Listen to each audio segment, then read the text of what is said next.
हमारे साथ तशरीफ रखते हैं इम्तियाज सफदर वड़ाई साहब, पाकिस्तान पीपल्स पार्टी के साथ इनका ताल्लुक है, मिनिस्टर ऑफ स्टेट हैं। और इनके साथ तशरीफ रखते हैं सदीकुल फारूक साहब, पाकिस्तान मुस्लिम लीग नून को रिप्रेजेंट कर रहे हैं, जबकि हमारे तीसरे मेहमान हैं सेनेटर जमाल लगारी साहब, पाकिस्तान मुस्लिम लीग काफ के साथ इनका ताल्लुक है। लगारी साहब, बजट किस किस्म का होना चाहिए था? बिस्मिल्लाहिर्रहमानिर्रहीम।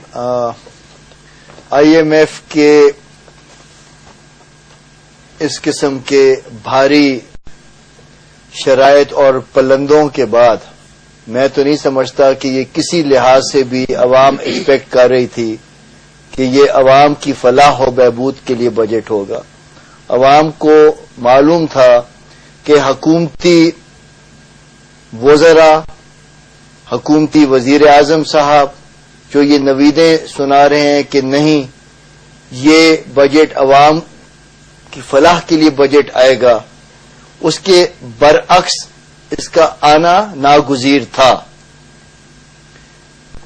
बजट आया क्या, बजट को दिखाया किस तरह गया है, मैं समझता हूं ये अवाम के ऊपर, उनके जख्मों के ऊपर, उनके छलनी बदनों के ऊपर, उन अवाम के ऊपर जो अपने बच्चे बेच रहे हैं, उन अवाम के ऊपर जो खुदकुशियां कर रहे हैं, उन अवाम के ऊपर जो इस वक्त रात को सो नहीं पाते लोड शेडिंग के अजाब की वजह से, मैं समझता हूं कि ये अवाम का डेथ वारंट था। IMF कंडीशनैलिटीज ने इसको मजबूर किया।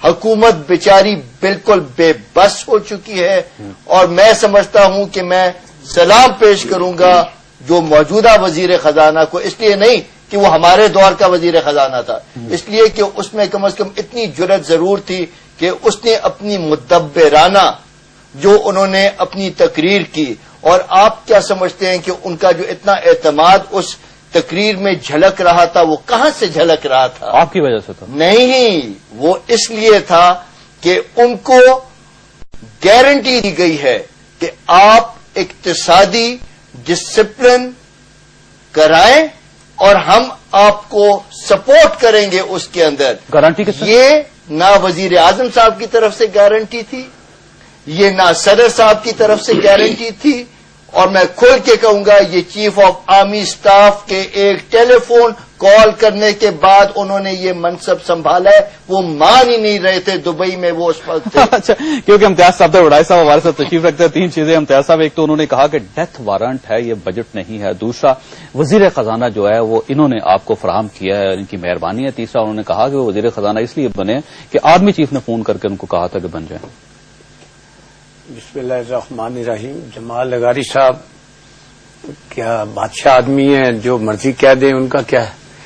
जहां तक बजट का तल्लक है, बजट के बारे में उन्होंने कोई भी ऐसी बात अब तक नहीं की कि बजट में ये अवाम के साथ ज्यादती की गई है। हाँ, इनके ख्याल में ये ज्यादती जरूर हो सकती है कि तनख्वाहें 50% बढ़ा दी गई हैं, जो इनके दौर में कभी नहीं बढ़ी थी। ये हमारा जुर्म तो हो सकता है। अब तक इन्होंने एक भी बात ये कहना जुल्म हो गया, फलाह हो गया, ये अलग बात है, लेकिन एक कोई नई टैक्सेशन नहीं। उसके बाद 300 यूनिट तक जो गरीब आदमी बिल देता है उस पे टैक्स खत्म कर दिया गया है, तनख्वाहें डबल कर दी गई है और नए टैक्स कोई नहीं लगाए गए।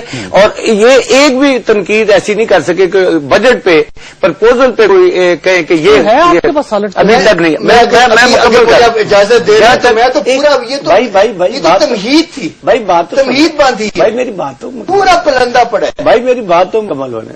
जहां तक आर्मी चीफ का कहते हैं कि उनके कहने पर इनका कोई तल्लक होगा आर्मी चीफ से, गवर्नमेंट को या किसी को जरूरत नहीं थी। मेरा हफीज शेख के साथ ताल्लुक जरूर है। नहीं, तल्लक होना अलग बात है। आपको किसी ने बताया ही है ना, किसी ने, आर्मी चीफ साहब आपको किसने बताया जी?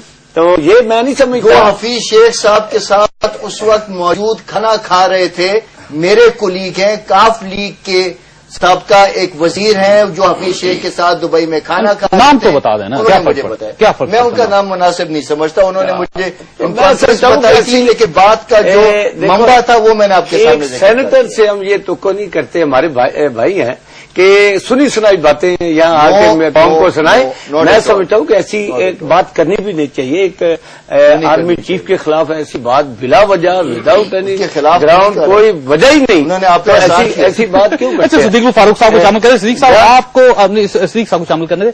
آپ کا کیا خیال ہے کہ بجٹ کس قسم کا ہونا چاہیے؟